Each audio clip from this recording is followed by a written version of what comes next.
Well, I like making food that tastes good, and I don't even mind making food that tastes bad. But if I had to choose, I think I'd pick the former. So if you want to know how to make it a little bit better, but maybe not quite as good as it maybe could be, I think that you should listen to what I'm talking about. And if you learn a little something from this, well, I hope it served a purpose, and hey, that's what we're here for. Good, better.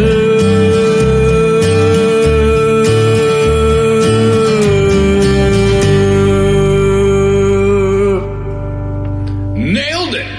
Woo! Hello, and welcome to the Cook Better podcast. My name is Corey, and today I'm going to change things up just a little bit. I have kind of been going more of a broad range of just discussing rice or potatoes or Brussels sprouts or kind of individual dishes or ingredients, I guess, so to speak, except for, you know, when I had my brother on or whatever. And today I want to do almost a walkthrough of a full meal. And the full meal, I don't know, I just got to thinking about it because part of the reason I wanted to do this in the first place was trying to get ideas for dinner and things to make because, like I'd said, I believe in the intro episode, this all came together after talking with my family and stuff about what'd you make for dinner? We got to make dinner this week. However many days, 7 days a week, we got to have something to eat. And so I thought maybe it'd be kind of cool to go through something that I've made over the last, or made recently. So that's why today I'm going to be talking about a Chipotle style burrito or a Qdoba. Honestly, myself, I've had both of them and they taste very, very similar to me. And maybe it's only because I've had each a couple of times. It's not like something that I get very often, but I like that big burrito, and so that's what I wanted to make. And then I also, I made a horchata. I had that at a Mexican restaurant, and I thought it tasted really good, so I wanted to make that when I was doing a burrito anyway. And then in the burrito, I'll talk about the different elements of the meal. And then I just had a cilantro lime sauce that I made that went alongside everything else, or to dip the burrito in or whatever, kind of have on top, and then also some salsa. Now I used a store-bought salsa for this one. I think I had some Mrs. Renfro's, I think is the name, and that's a good salsa. I like Mateo's. That's pretty good too. So any kind of salsa that you would like. But I just used I think the only store-bought ingredient on this or element of this was the tortilla and the salsa. So that's kind of where things went. Before I dig into it, though, I want to say thank you to anybody who's listened so far. Please leave me a comment and a rating. I know that's dumb and everybody gets sick of hearing it from people, but it really does help me know that somebody is listening and enjoying it, or maybe you're not enjoying it, then you don't need to leave a comment. But if you're enjoying it or want me to talk about something else, just leave a comment right below the episode, and that would help me out a lot. Or if there's a topic you want me to talk about, if it's something I've cooked before, I'm always looking for ideas. Like I said, this all started trying to think of what to make for meals. So if you've got something you enjoy cooking, or maybe something you haven't done before, anyway. Thank you very much for people who have listened this far.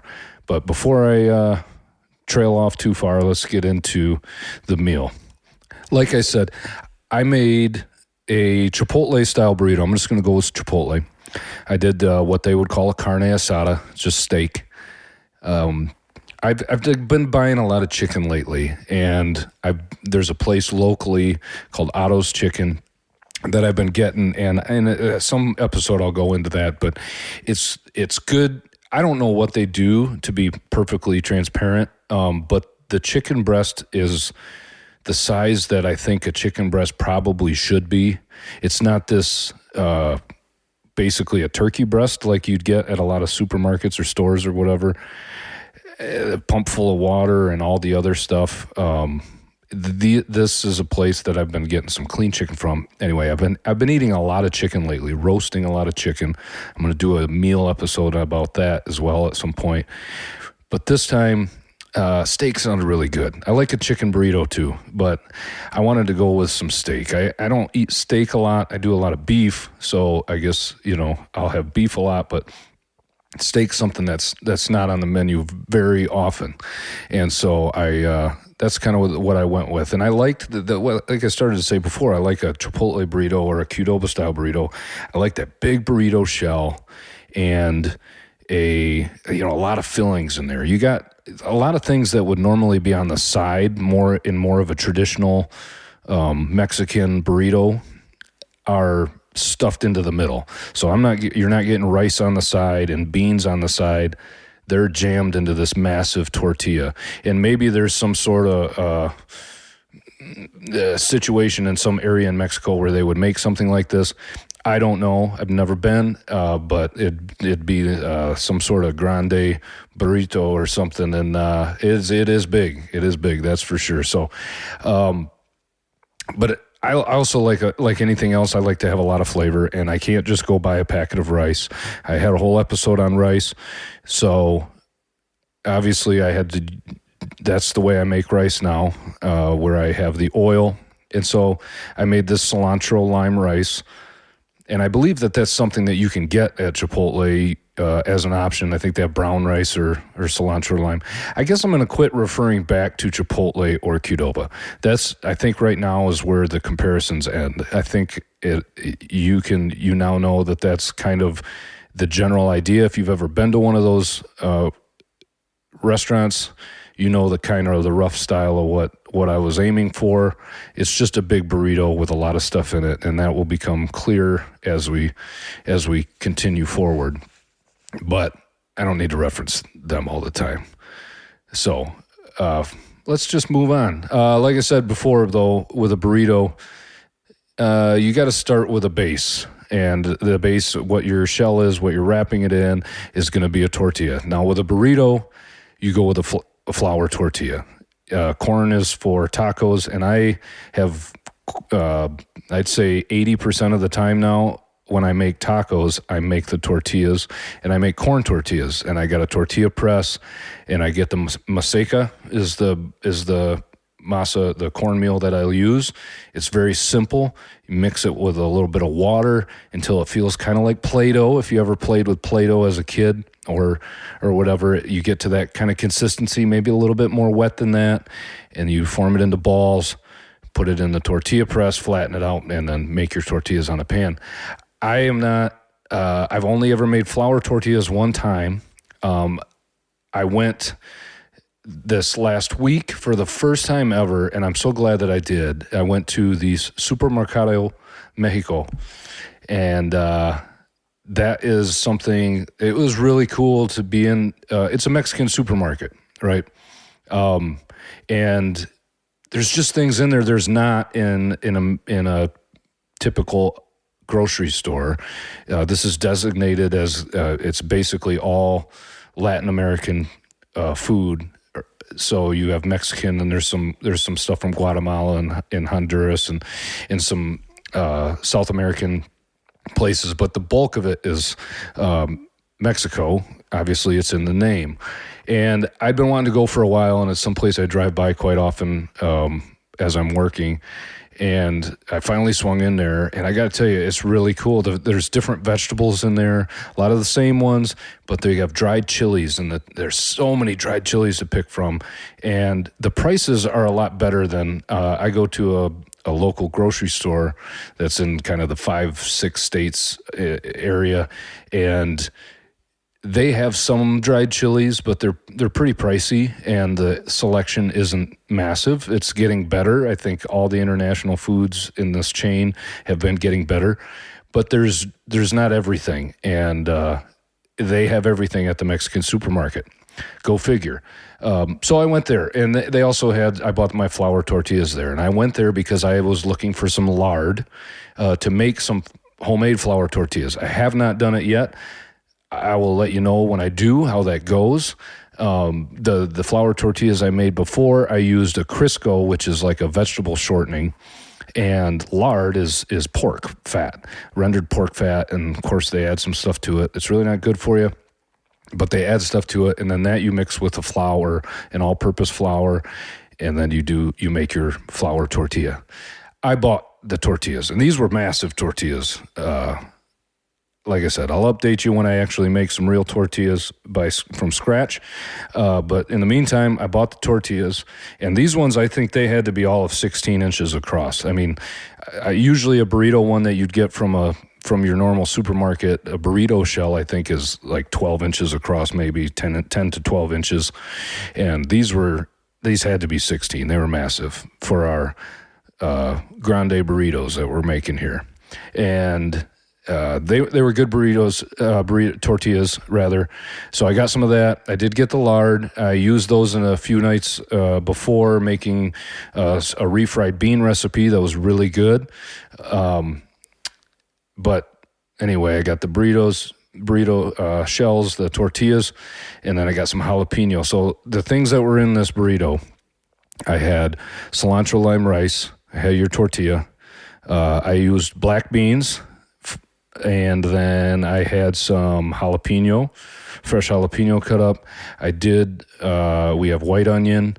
And then I also had some green bell pepper. My wife really likes green bell pepper. I like it too. I just like something with more of a kick, but I do like the flavor. So I had some of that in there too. And then what else did we have? Then we had the steak.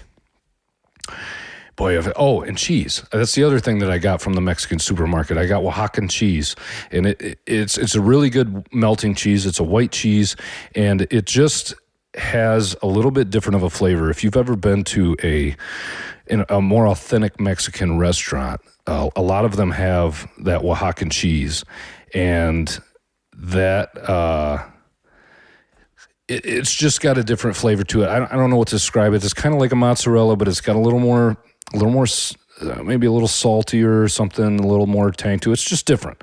I don't know if it's a goat's milk or if it's a cow's milk or where it starts at, but it's a Oaxacan cheese, and it's something that's hard to find other than at the Mexican supermarket. So anyway, that's the cheese that I had used. Otherwise, I would use a cheddar or a Colby or something like that. Again, whatever cheese you're using, I can't say this enough, shred it from the block. Don't buy bags of pre-shredded cheese. Get rid of that cellulose or whatever they call it. It's cellulose something or other. Get rid of that wood product that keeps the cheese from separating when it's pre-shredded in the bag. There's a reason that when you shred it yourself, the cheese sticks together, and when you buy it pre-shredded, it doesn't. They have an anti-caking agent, that cellulose. Again, I don't know that it's bad for you, but it's unnecessary. It literally takes you 20 seconds to shred cheese. So do that. And then it's already set up if you're making a sandwich or making a burger. You don't want to dump shredded cheese on a burger. Then you got to go out and buy the block. So just buy a big block. It's perfect for every occasion, right? Shred your own cheese. Anyway, I think that's basically everything. Of course, I throw hot sauce in there, and then I had a ghost pepper hot sauce, just a little bit of that. I like some spice, and then I had the jalapenos too, obviously. But then I dipped it in some salsa, and then again I had the cilantro lime rice that was part of the burrito as well inside. So I guess when I think of the order of things, the thing I started with would be the rice, because the rice takes about 20 minutes roughly to cook once you add your liquid to it. And this is just a long grain rice. I've said before, I like basmati rice. That's my go-to rice. That might not be the rice that they would normally use in Mexico, but a long grain rice would be something that you would use for like a Spanish rice or whatever too. So basmati is a long grain rice, and I like it. So I had bought a 20-pound bag, and That's the rice of choice, but use whatever you got. I mean, anything's probably going to be fine. I'm not a person that's eaten rice all my life. Somebody that has from maybe an Asian country or another place. There's a guy, I hope he's still listening, but that I go to church with that came up to me. I've talked to him a few times, but he's from Trinidad and Tobago, and he listened to my rice episode, and I don't know, like, that's a Caribbean style food. I honestly don't know if that's more of a long grain rice in that cuisine or a short grain, but use whatever kind of rice you like. We're adding Mexican flavors to it, though. So I don't know enough about, like I started to say, I don't know enough about, I haven't been eating rice enough to really have the long grain or short grain make a difference to me. For me, it's just whatever rice I have. Somebody that has a preference, hey, use what you would prefer. But just strain the rice, rinse the rice. So I did that. I threw a little olive oil in the pan. I'd rinsed the rice, ran it through the strainer till it ran clear. The water ran clear, kind of shake it out, and then I put some olive oil in a pan. I had sauteed a little bit of white onion. And for this, I use white onion, not sweet onion, but a little bit of white onion, saute that for a few minutes until it kind of gets translucent. Throw a little bit of garlic in there. All honesty, I didn't use fresh garlic. I didn't have it. I had to use a little bit of the stuff out of the jar, but I just put a little bit of that in there, and then throw the dry grains of rice in. Let this start to get all that fat to coat the rice grains, because I wanted a loose rice. I didn't want it all stuck together, so we let that fat coat the grains of rice. And once that kind of happened, then what'd I do? Oh, yeah, and it almost kind of gives it only takes maybe 5 minutes for this process. Stir it a couple times and then just let it sit. This is over a medium to medium-low heat. We don't want to burn it.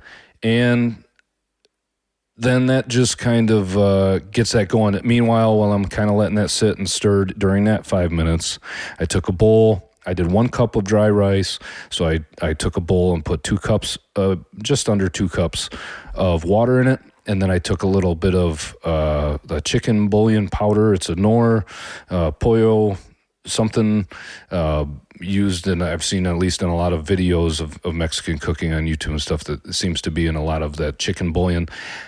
I just did a little bit. I didn't want the rice to turn like yellow. I didn't want, I wanted, nobody cares you're eating it inside of a burrito, but I didn't want the rice, cilantro lime rice should be basically a white rice.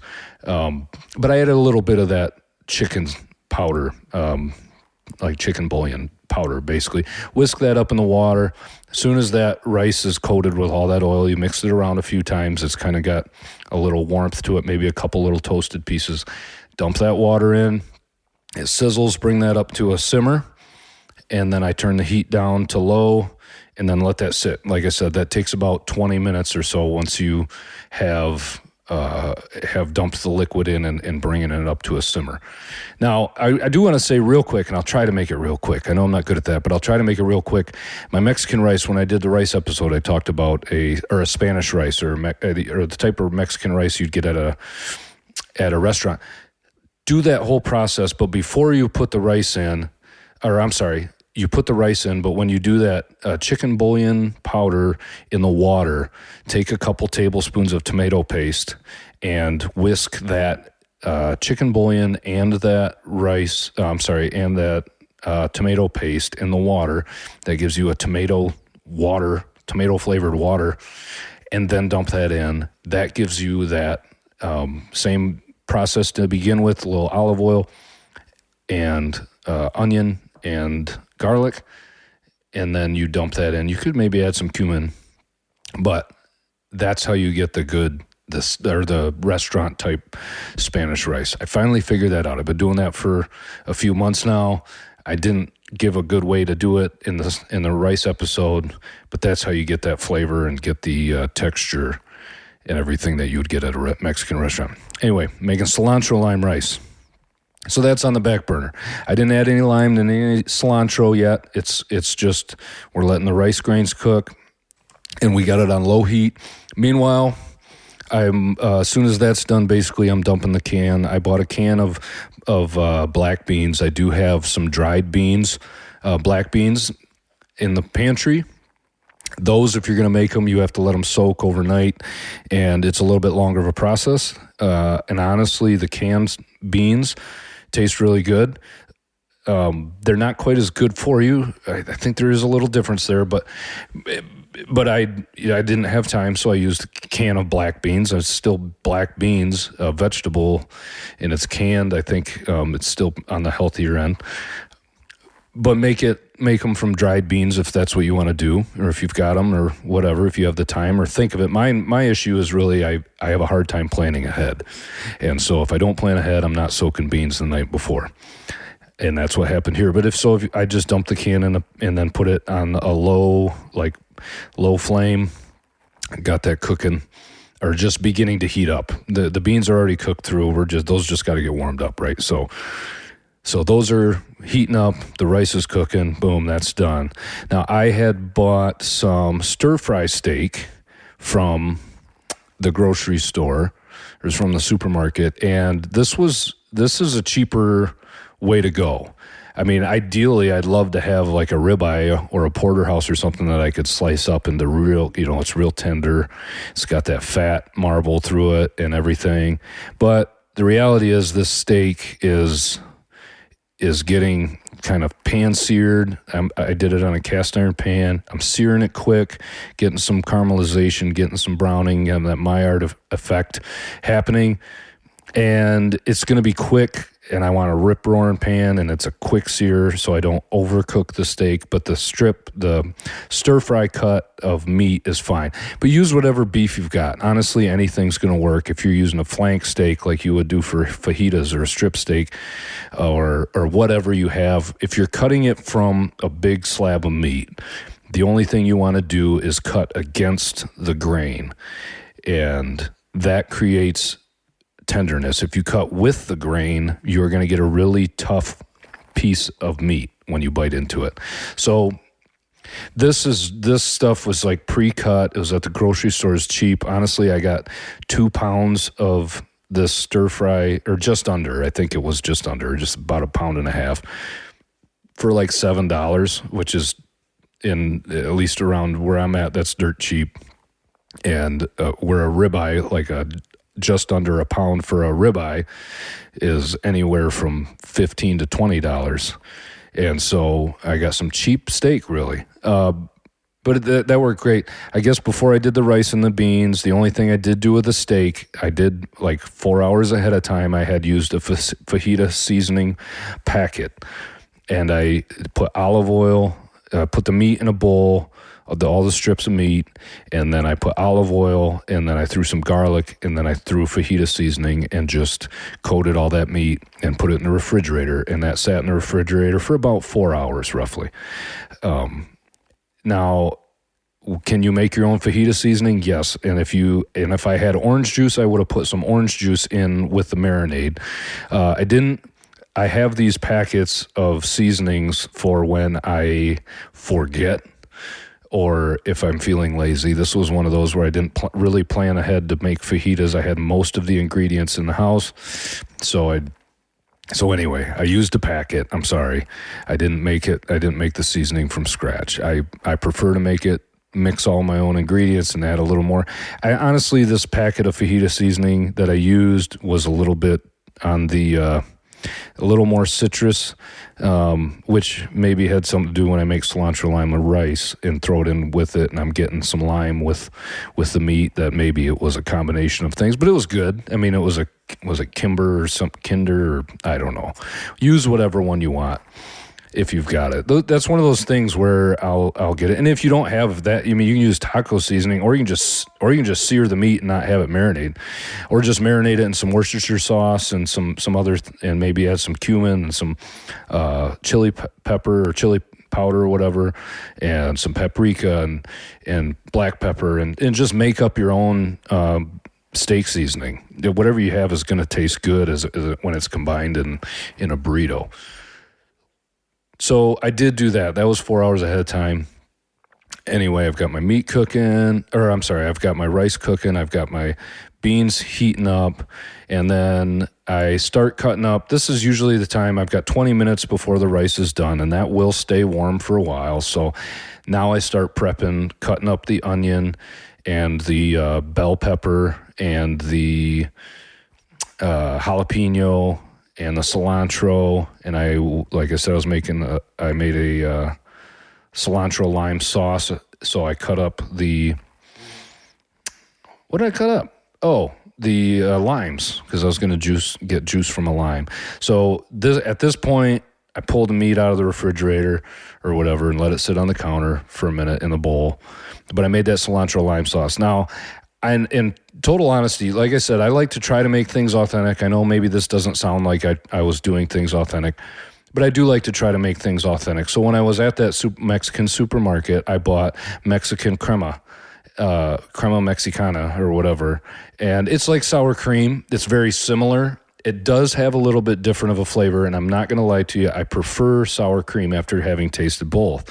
But I wanted to try it because some of the guys that I work with are like, no, you can't don't use sour cream, use the crema.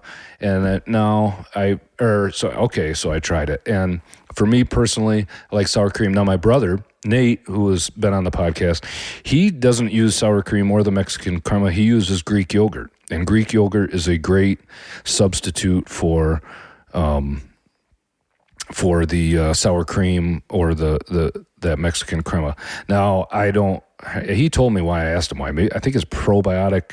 I think there's like probiotics in sour cream too. But anyway, he prefers Greek yogurt for whatever reason. So use whatever you like when you're making your cilantro lime sauce. I didn't have measurements really. I just dumped a couple big spoonfuls of that into a bowl. Then I did a little bit of just rip some cilantro off the leaves and stems, put on the top of kind of a bunch of cilantro, fresh cilantro, cut that up really, really small, and threw that in there. And in all honesty, I threw a little bit of mayonnaise in there too. And then I took a little bit of lime juice, and I think I did about half a lime and squeezed half a lime into that bowl, mix everything together, and you've got a great cilantro lime sauce. And it was really good. I liked it a lot. And it's sour cream adds a tang and a cold or a coolness or whatever, and then that citrus flavor, a little bit of acid with a citrus, so it was really good. And then that sauce because I'm making cilantro lime rice, it's just kind of complementing or accentuating those flavors that I've got inside the burrito already. I didn't put the sauce in the burrito. It was more of a dip the corner of the burrito before you take a bite thing for me. But you could put it in, I suppose. And then so I made that cilantro lime sauce. That's made. So we've got a few elements here cooking. Cilantro lime's sauce is made, and then I just did a real quick saute on the green pepper.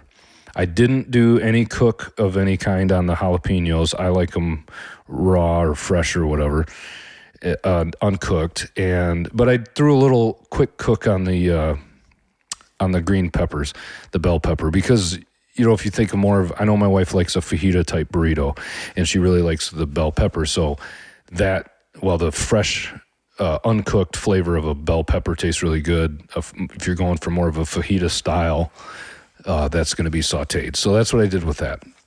And then I think that's pretty much all of the elements of that dish. Now, once that gets cooked or once the rice is cooked, then you take it off the heat, fluff the rice, and then all you got to do is take a whole bunch of finely minced up or diced up or cut up or whatever cilantro, some leaves. If there's some stems in there, the smaller stems, no big deal. Cut it up. You're cutting it up real fine anyway.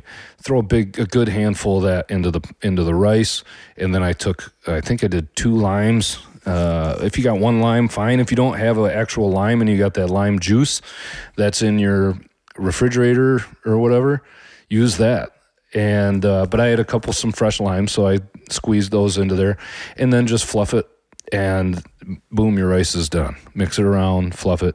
I mean, you could probably even use a little bit of lemon juice or something if you wanted to. That acid just does something. A lot of Middle Eastern cuisines too have a lot. Usually leans more lemon, I think, but that acid in the rice or whatever, it just kind of gives it a brightness. And in what could be, you think of a rice or something like that, can be kind of heavy, so just dense or whatever, and something about that acidic brightness that it brings just kind of lightens up something, if that makes any sense. At least I think it does. So, and I don't think I'm alone in that, but and then it's just assembling.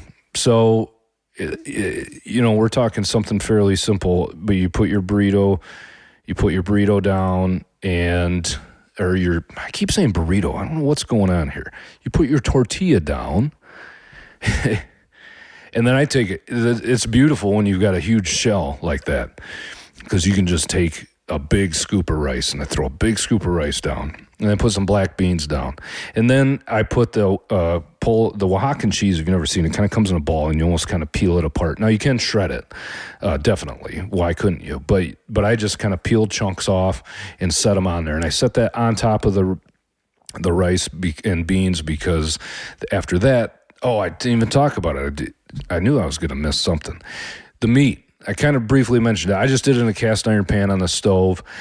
After all those strips, I got the stove or the cast iron pan nice rip-roaring hot, and I had to do it in two phases or whatever. I didn't want to crowd the pan. I wanted it to get good. I threw a little bit of butter in the pan, maybe a splash of olive oil, and then just did a real quick sear.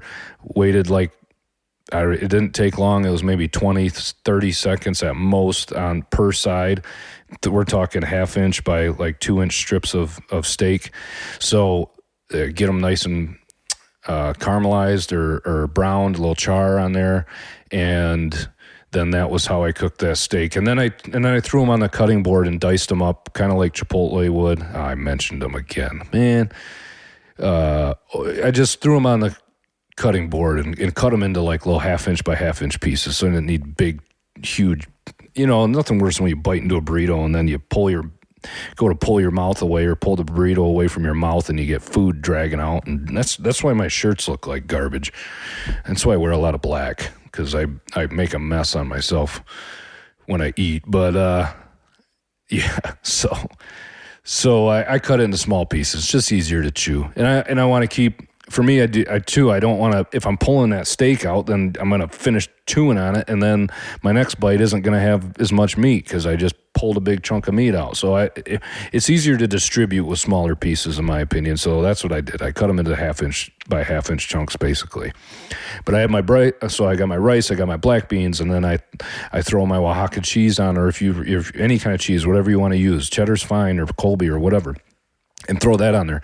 And then once that's on, I throw my steak on there, and then I throw then I put the jalapenos, the fresh jalapenos, some of the green bell pepper.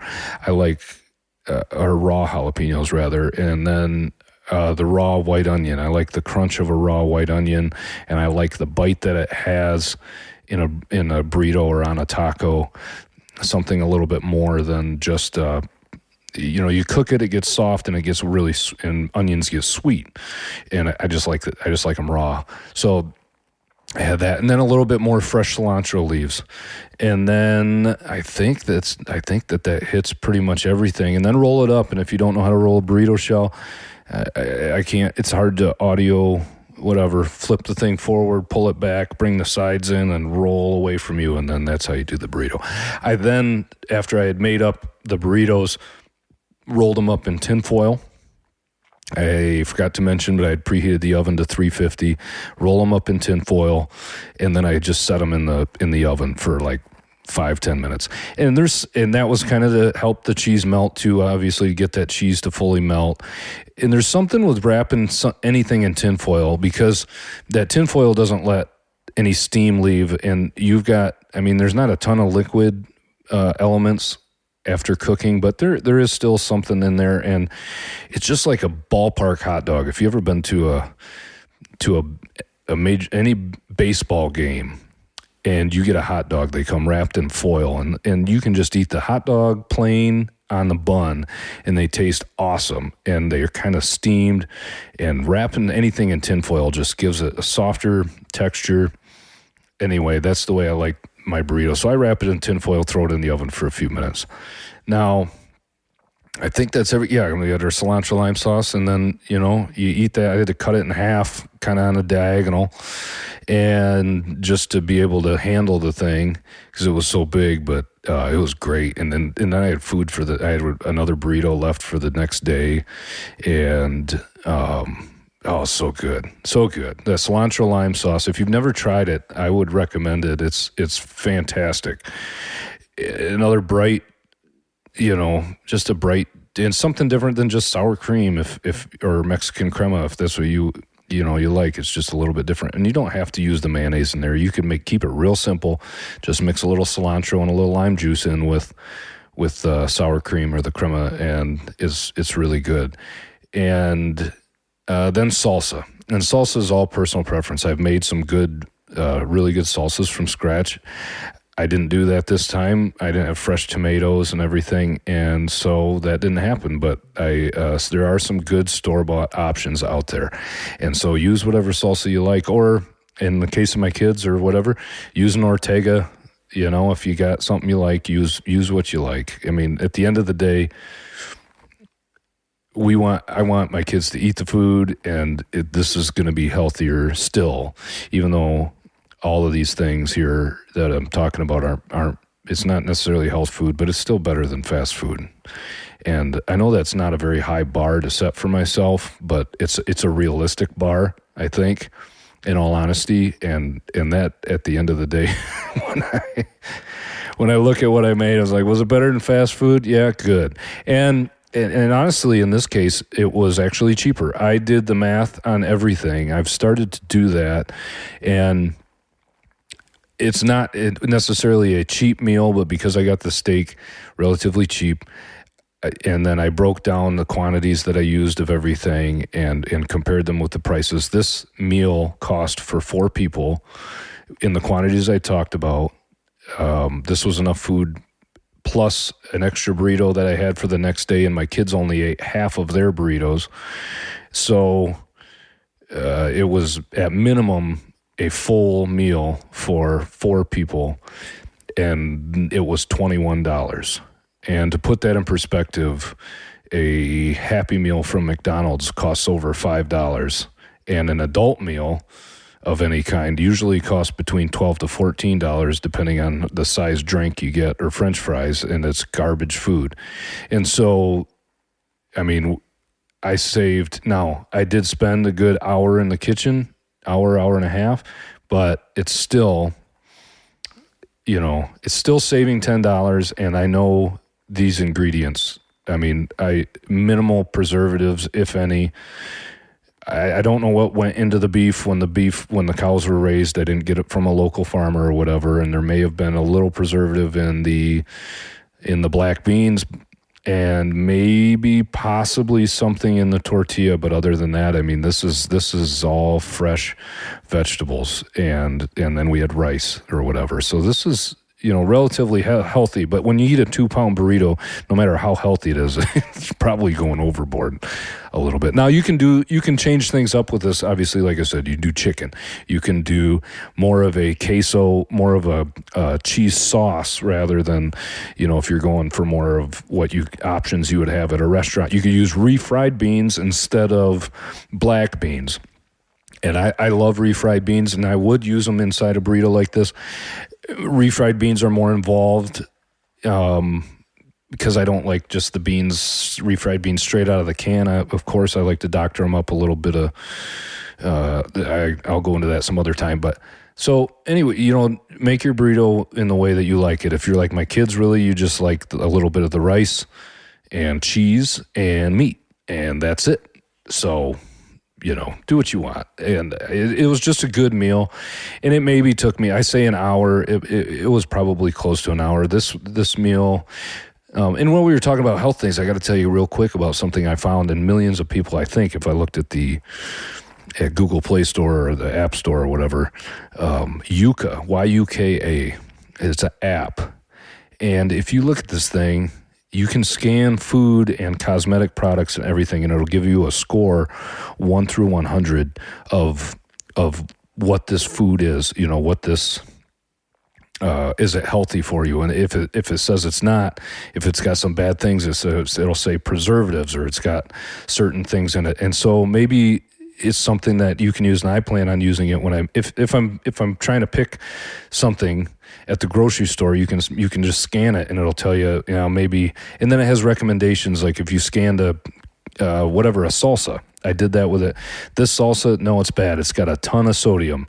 It's way too much salt. And then it'll say down, you kind of scroll down a little bit after you scan something, it'll give you a recommendation of maybe try this instead. This brand we think is good. This brand doesn't have the preservatives or the sodium amount that what you scan does. It's just a really cool app, and it does cosmetics and like deodorant and shampoos and stuff too. I haven't really used it for that, and I haven't used it a lot, but it's just interesting to go through my refrigerator in my pantry and look at stuff. And it's a free app. There is a paid version that gives you a lot more options. I have not got that version yet, but even the free version is really interesting. So check that out. The only other thing I did with this meal is that I made a drink, and this was a non-alcoholic drink. It's called horchata, and horchata is like a creamy. It's like milk, cinnamon flavored milk, and there's more to it than that. It's got rice in it. And it was a little bit of work. It really was not that bad. I don't think anything's that bad. If it tastes good, it's worth it to me. But I had to soak rice or strain rice, 1 cup of rice, rinse it until it runs clear.